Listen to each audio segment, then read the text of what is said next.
नमस्कार प्यारे विद्यार्थियों। मैं तेजकरण चौहान, सह आचार्य इतिहास। आज इस व्याख्यान के अंतर्गत हम बीए पार्ट सेकंड के प्रथम पेपर मध्यकालीन भारत का इतिहास के एक महत्वपूर्ण विषय विजयनगर साम्राज्य की स्थापना और उसके योगदान के बारे में जानकारी प्राप्त करने का प्रयास करेंगे। सल्तनत काल के उस युग में दक्षिण भारत में एक विशाल हिंदू राज्य की स्थापना हुई और जिसने लगभग 250 वर्ष तक मुस्लिम रियासतों के साथ एक लंबा संघर्ष किया। उसी के साथ साथ उसने हिंदू धर्म और संस्कृति के विकास में एक महत्वपूर्ण योगदान दिया। मोहम्मद तुगलक के शासनकाल के अंतिम वर्षों में जो अव्यवस्था उत्पन्न हुई उसका लाभ उठाते हुए दक्षिण भारत में 2 स्वतंत्र राज्यों का उदय हुआ, जिसमें से एक सुदूर दक्षिण में विजयनगर राज्य और दूसरा उसके उत्तर में मुस्लिम राज्य बहमनी था। विजयनगर की स्थापना का मूल ध्येय मुस्लिम शासकों की धर्मांधता से पीड़ित हिंदू जनता, धर्म और संस्कृति का संरक्षण करना था। विजयनगर की स्थापना के विषय में अनेक मत प्रचलित है और अभी भी विवादों का पूर्ण रूप से अंत नहीं हुआ है। इस राज्य की स्थापना 1336 ईस्वी में संगम नामक व्यक्ति के 2 पुत्र हरिहर और बुक्का ने की थी।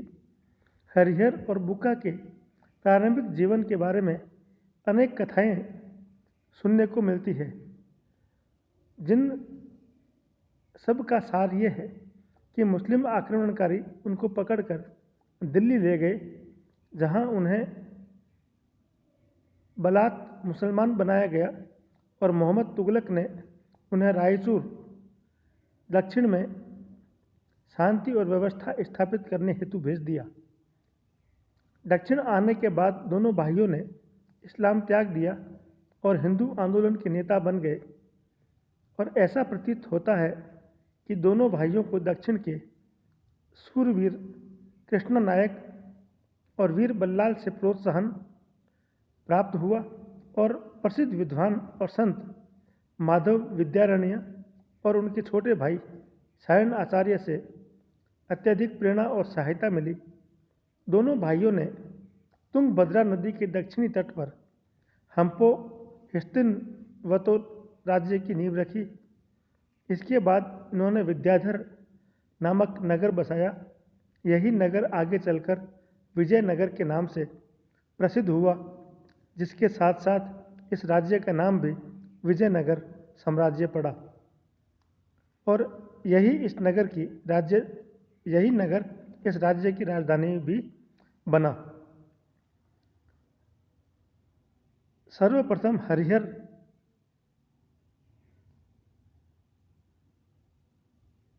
और बुक्का द्वारा स्थापित राज्य के राजवंश का नाम संगम पड़ा। हरिहर ने सम्राट की उपाधि धारण नहीं की और उसके बाद उसके भाई बुक्का ने भी उसी का अनुसरण किया। दोनों भाइयों ने धैर्य और संयम के साथ नव स्थापित राज्य की सीमाओं का विस्तार किया। दौलताबाद का सूबेदार कुतुब खां विजयनगर को नष्ट करने पर तुला हुआ था और कृष्ण नायक और वीर बल्लाल को भी अब इससे धीरे धीरे ईर्ष्या होने लगी। धन की कमी के कारण हरिहर ने एक विशाल सेना खड़ी करने में असमर्थ था।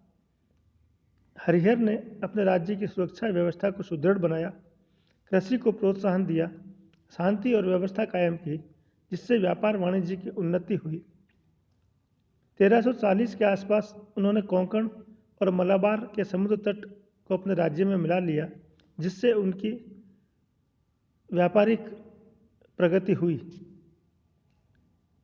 इसी समय होयसल नरेश वीर बल्लाल की मृत्यु हो गई और उसके उत्तराधिकारी चूंकि अयोग्य थे, अतः हरिहर ने संपूर्ण होयसल राज्य को जीतकर अपने राज्य में शामिल कर लिया।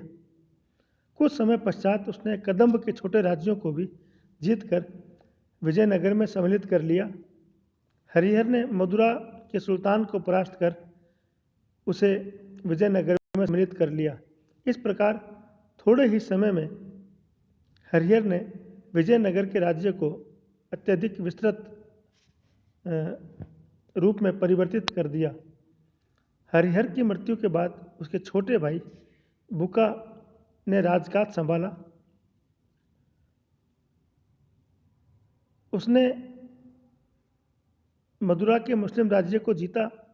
उसकी सफलताओं से प्रभावित होकर आस पड़ोस के अनेक हिंदू सरदारों ने स्वेच्छा से विजयनगर की प्रभुसत्ता स्वीकार कर ली। उसने तुंगभद्रा और कृष्णा नदियों के मध्य के उपजाऊ दोआब को भी जीता और इसी प्रश्न को लेकर विजयनगर और नवोदित मुस्लिम राज्य बहमनी के बीच लंबा संघर्ष चला, जो पीढ़ी दर पीढ़ी जारी रहा।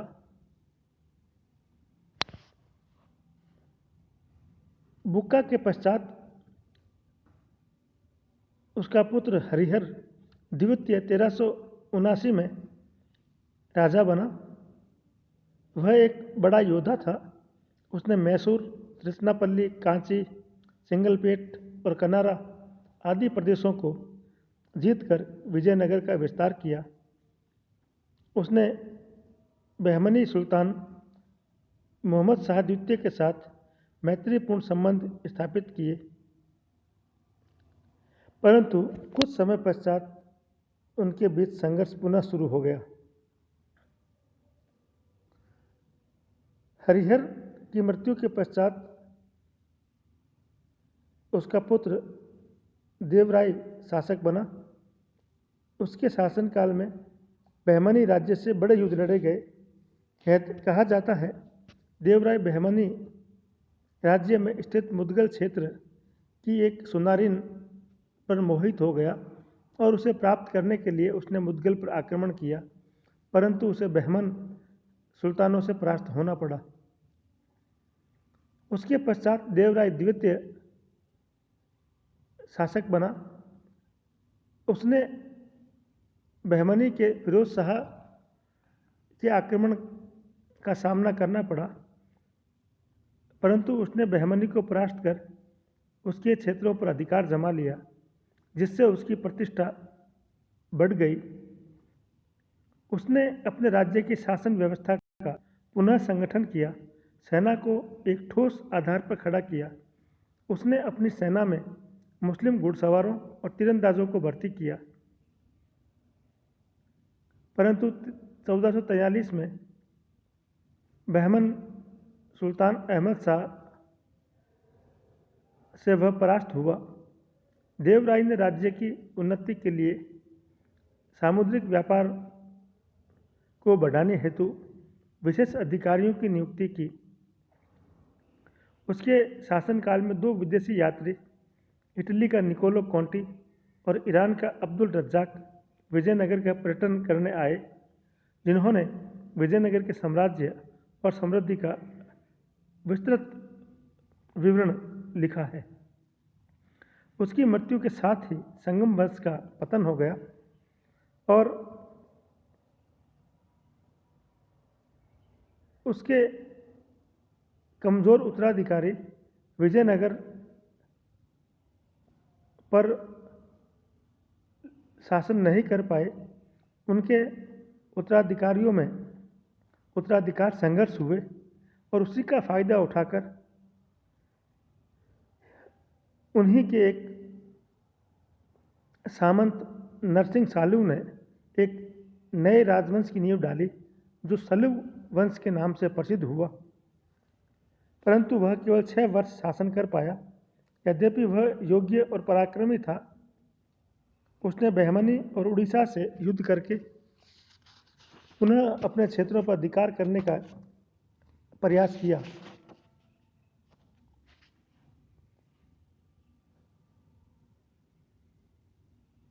उसके पश्चात तल्लु वंश का शासन विजयनगर पर शुरू हुआ। तालु वंश के नरसिंह ने अपनी एक सुदृढ़ सेना स्थापित की और शासन तंत्र को सुव्यवस्थित किया। उसने पुर्तगाल के गवर्नर अल्मीडा से घोड़ों को खरीदने का समझौता किया, जिसकी वजह से उसने बहमनी आक्रमणों का बखूबी सामना किया।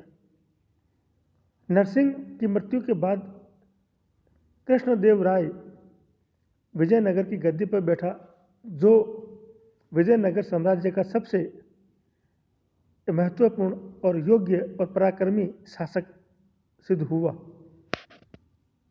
उसके शासनकाल में विजयनगर ने उल्लेखनीय प्रगति की। उसने विजयनगर की शासन व्यवस्था को एक मजबूत आधार प्रदान किया, विद्रोही सरदारों और अधिकारियों का दमन किया और शांति और व्यवस्था स्थापित कर व्यापार वाणिज्य को प्रगति प्रदान की, जिससे शीघ्र ही विजयनगर साम्राज्य की आर्थिक स्थिति बहुत उन्नत हो गई। कृष्णदेव ने अनेक युद्ध किए, जिनमें सभी में उसे विजय मिली। उसके समय में बहमनी राज्य 5 मुस्लिम रियासतों में विभाजित हो गया, परंतु उन 5 रियासतों का विजयनगर के साथ निरंतर संघर्ष चलता रहा। मुस्लिम राज्यों के विरुद्ध उसने पुर्तगालियों से घनिष्ठ मैत्री स्थापित की और भटकल नामक स्थान पर उसने अपना दुर्ग बनाने की अनुमति भी उनको प्रदान की।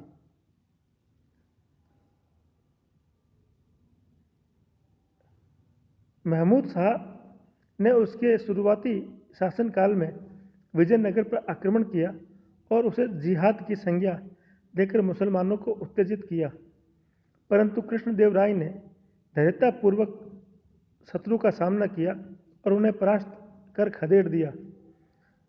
उसने भागती हुई मुस्लिम सेना का पीछा किया। इस युद्ध में बीजापुर का सुल्तान यूसुफ आदिल शाह मारा गया।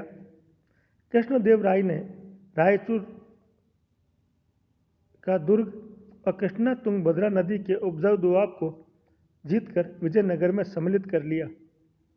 उसके पश्चात उसने बीदर को भी जीता, परंतु महमूद शाह को पुनः बीदर लौटाकर उसे अपना मित्र बनाने का कूटनीतिक प्रयास किया।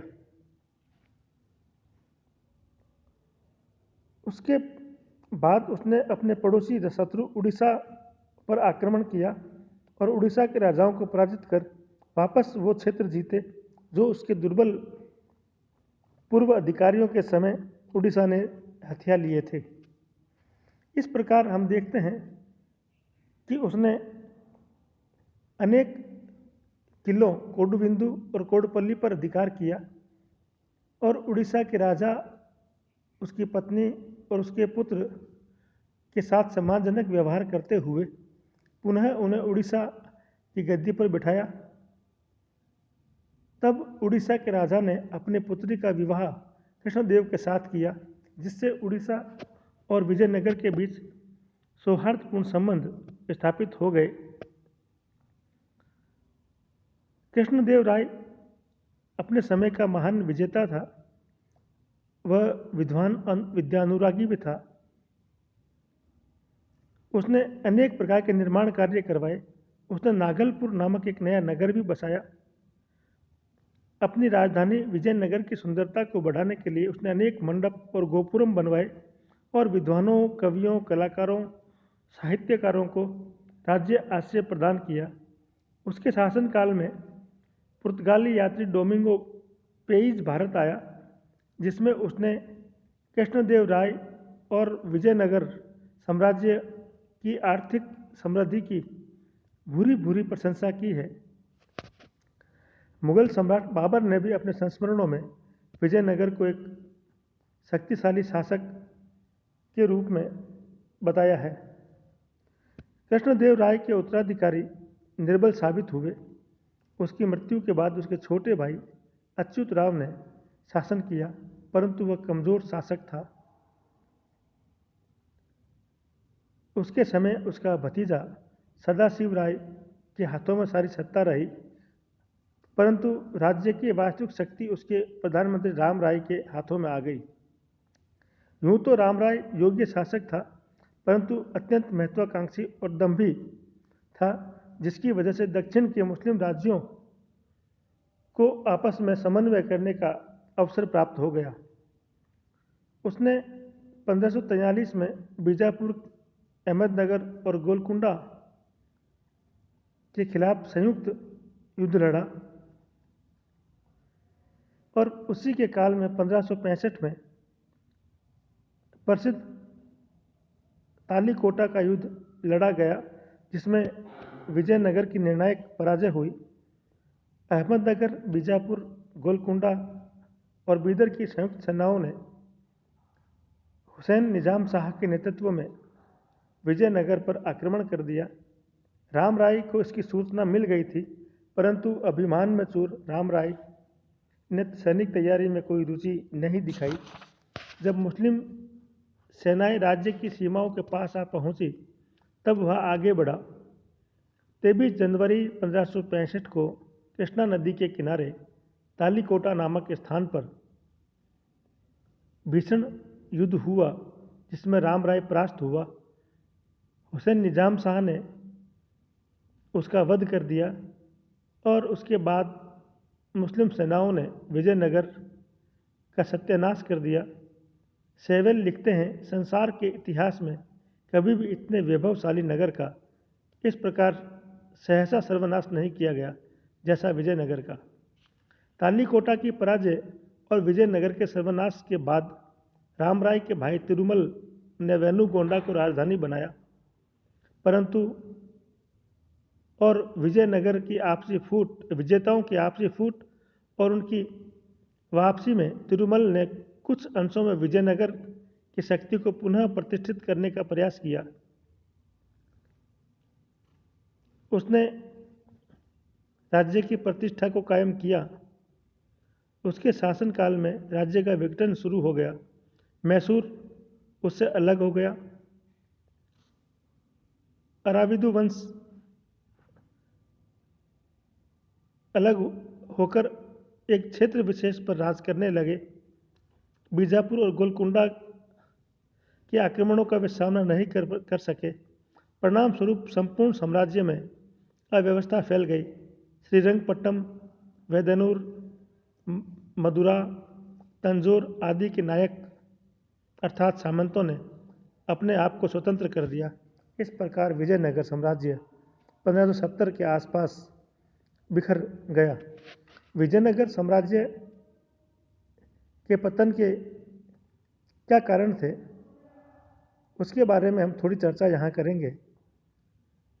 मुस्लिम आक्रमणों से हिंदू धर्म और संस्कृति की रक्षा करने के उद्देश्य से जिस राज्य की स्थापना हुई, वह लगभग 300 वर्ष तक अपने उद्देश्य की पूर्ति में सफल रहा, परंतु अंत में उन्हीं मुस्लिम आक्रमणों के परिणाम स्वरूप उसका अंत भी हो गया। उसके पतन के लिए कुछ कारण जिम्मेदार थे, जो इस प्रकार है। सबसे पहला, विजयनगर राज्य को अपने जन्म से ही अपने पड़ोसी मुस्लिम बहमनी सुल्तानों से निरंतर युद्ध लड़ने पड़े। इन दीर्घकालीन युद्धों ने धीरे धीरे राज्य की सैनिक शक्ति और राजकोष को कमजोर कर दिया। इसके विपरीत बहमनी राज्य का सैनिक संगठन काफ़ी अच्छा था। उनके पास तेज गति वाले अश्वारोही सेना और तीरंदाज थे। बहमनी राज्य ने मुगलों की देखा देखी एक तोपखाना भी तैयार कर लिया था। तालीकोटा के युद्ध में इसी तोपखाने ने मुस्लिम सेना को विजय दिलवाई। विजयनगर की सेना में निपुण घुड़सवार, प्रचुर निशानेबाजों की कमी और हस्ती सेना पर उसकी निर्भरता उसकी पराजय का कारण बनी। इसी प्रकार दूसरा कारण सुरक्षित सीमांतों का अभाव था। उसकी सभी सीमाएं मुस्लिम राज्यों से मिली हुई थी और उसको देखते हुए उन्हें सुरक्षित रखने का विशेष प्रबंध नहीं किया गया था। गुप्तचर प्रणाली भी विजयनगर की कमजोर थी, जो उनकी पराजय का कारण बनी। विजयनगर के पतन का एक और कारण उसके प्रांतीय अधिकारी थे। राज्य की शासन व्यवस्था के अंतर्गत इन प्रांतीय अधिकारियों को प्रशासन संबंधी व्यापक अधिकार दिए गए थे, जिससे वे काफ़ी शक्तिशाली हो गए और निर्बल और अयोग्य राजा के आते ही वे स्वतंत्र होने का प्रयत्न करते, जिसकी वजह से शासक और इन सामंतों के बीच कभी सौहार्दपूर्ण संबंध स्थापित नहीं हो पाए। इनके साथ साथ पतन का एक और कारण विजयनगर के राजाओं द्वारा राज्य की स्थायी आर्थिक उन्नति हेतु आर्थिक ठोस परियोजनाओं को हाथ में न लेना था। उन्होंने अच्छे घोड़ों और तोपों को प्राप्त करने की लालसा में पुर्तगालियों को विशेष व्यापारिक सुविधाएं प्रदान कर विजयनगर के संपूर्ण विदेशी व्यापार को पुर्तगालियों को सौंप दिया, जिससे राज्य की आय में भारी कमी आ गई और इस कमी को पूरा करने हेतु जनता पर बड़े कर लादने पड़े, जिससे प्रजा भी विजयनगर के शासकों से खुश नहीं थी। इसी प्रकार विजयनगर राज्य की स्थापना के बाद हिंदुओं का धार्मिक उत्साह ठंडा पड़ गया। इसके विपरीत मुसलमानों का धार्मिक जोश और उत्साह बरकरार रहा। उन्हें विजयनगर के हिंदू राज्य पर बार बार आक्रमण करने की प्रेरणा मिलती रही।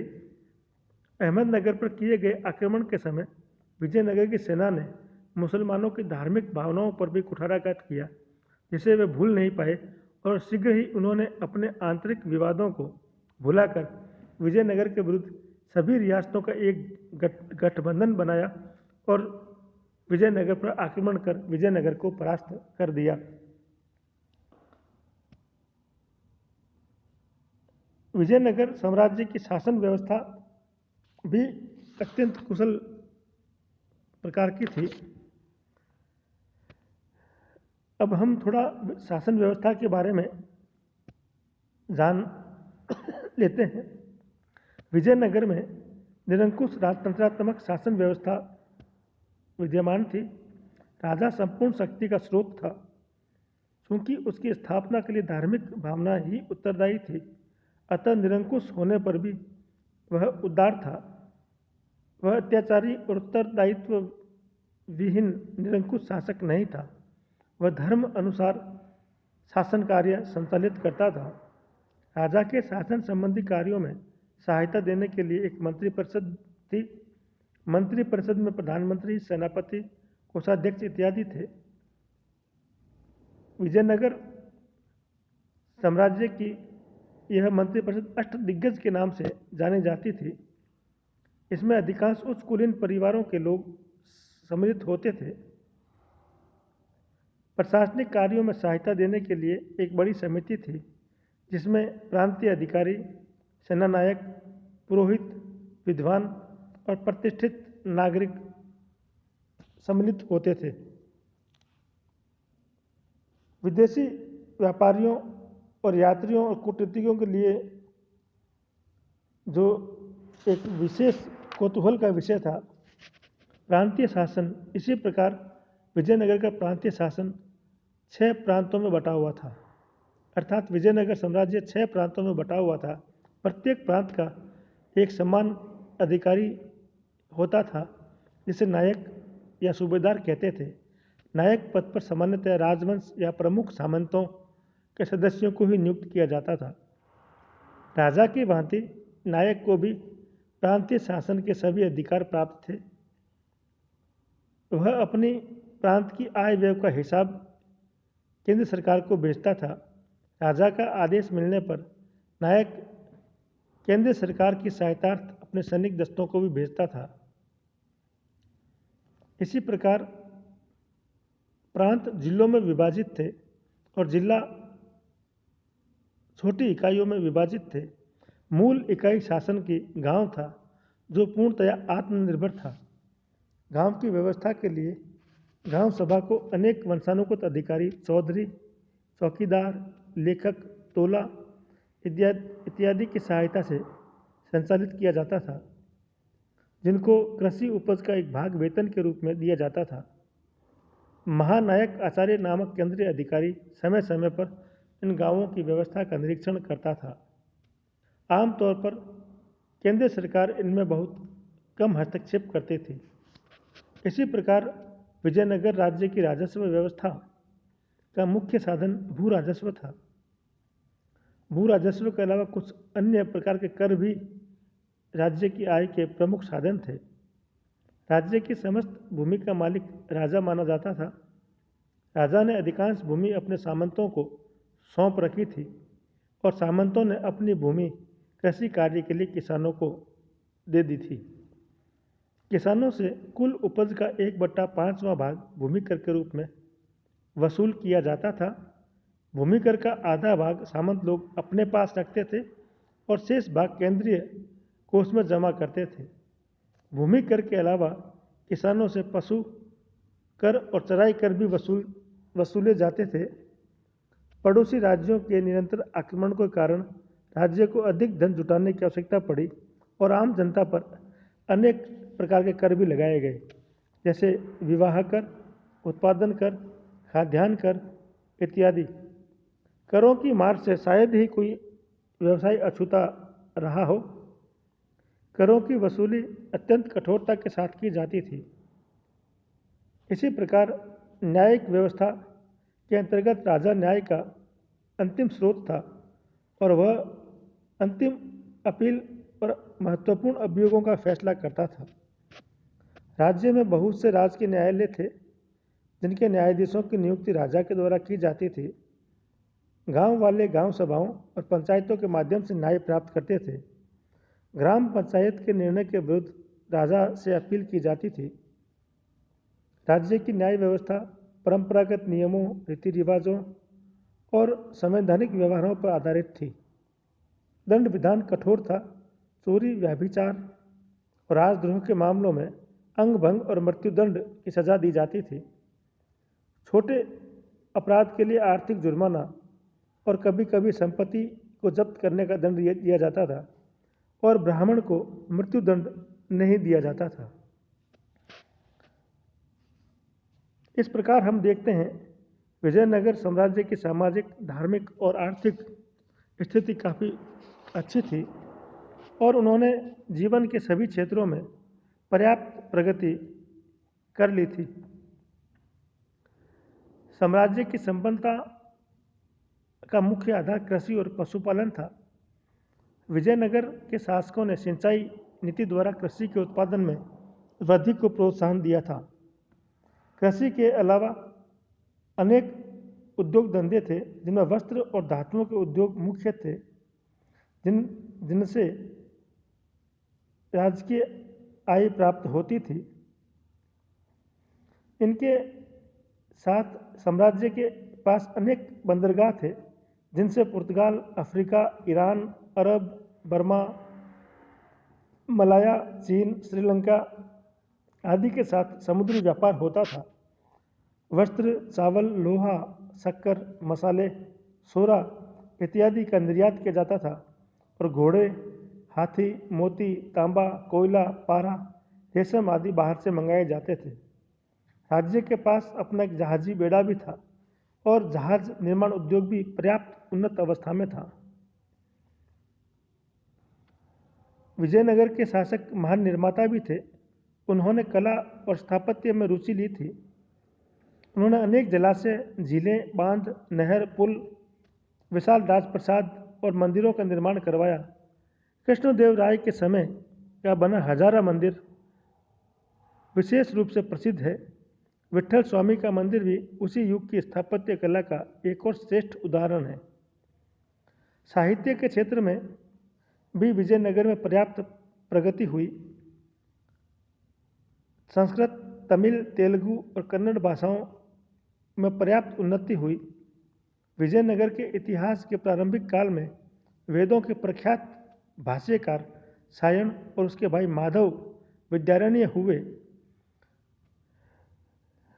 इन्होंने विजयनगर की स्थापना में भी महत्वपूर्ण योगदान दिया था। कृष्णदेव राय स्वयं उच्च कोटि के विद्वान और उदार संरक्षक थे।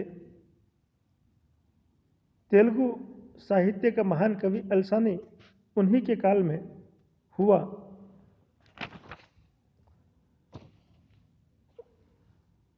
विजयनगर साम्राज्य की गणना उस समय के विश्व के धनी राज्यों में की जाती है।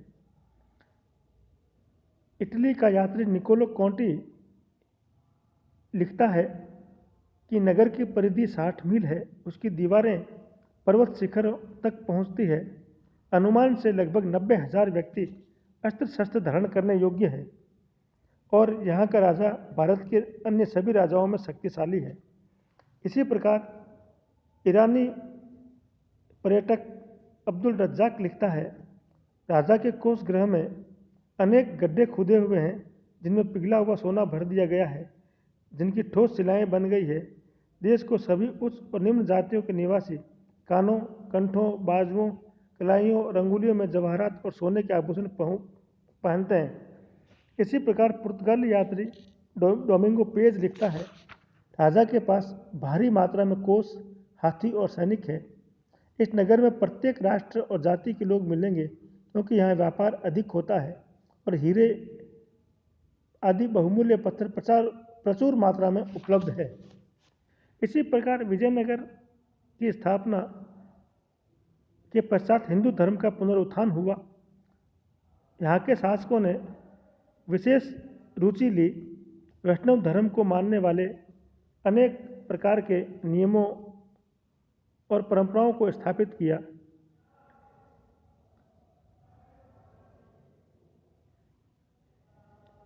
विदेशी यात्रियों के वृत्तांतों से हमें विजयनगर राज्य की सामाजिक स्थिति की जानकारी भी प्राप्त होती है। सामाजिक और आर्थिक जीवन में ब्राह्मणों की प्रधानता थी, परंतु राजनीतिक और प्रशासनिक मामलों में उनका विशेष महत्व था। उन्हें अनेक विशेष अधिकार भी दिए गए थे। ब्राह्मणों के लिए मृत्युदंड वर्जित किया गया था। उत्तर भारत की तरह विजयनगर में जातीय जटिलताएं नहीं थी और छुआछूत भी देखने को नहीं मिलता है। समाज में स्त्रियों की स्थिति काफ़ी अच्छी थी। वे साम्राज्य के राजनीतिक, सामाजिक और आर्थिक जीवन में खुलकर भाग लेती थीं। अनेक प्रकार के व्यवसाय करती थी। नूनीज नामक विद्वान लिखता है कि यहाँ की स्त्रियाँ हिसाब रखने, कलरकी करने, पहलवानी करने, अंगरक्षकों का ज्योतिष और भविष्यवाणी करने का काम भी करती थी। उन्हें कुश्ती, आक्रमण और बचाव के लिए विभिन्न अस्त्र शस्त्रों के संचालन की शिक्षा भी दी जाती थी। परंतु उस समय के समाज में कुछ कुप्रथाएं, सती प्रथा, बाल विवाह, बहुविवाह इत्यादि भी प्रचलित थी। धनी लोगों में बड़े पैमाने पर दहेज लेने का रिवाज था। वेश्याओं का स्थान भी सम्मानजनक था और वे सामाजिक और धार्मिक समारोहों में भाग लेती थी। राजा और सामान्य जनता मांसाहारी थे।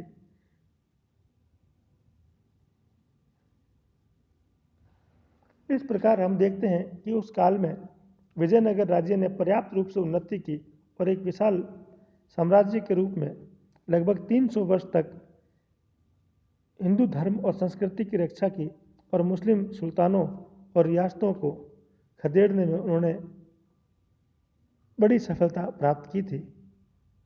धन्यवाद। जय हिंद, जय भारत।